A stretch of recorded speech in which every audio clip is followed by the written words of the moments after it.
In the warm golden forest, a small orange cat was walking alone until she heard soft crying.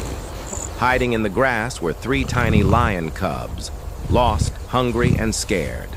The cat hesitated, but the sadness in their eyes melted her heart. She cleaned them, warmed them, and stayed by their side like a mother. Day after day, she brought them food, taught them to walk and play. Time passed, and the little cubs became powerful young lions.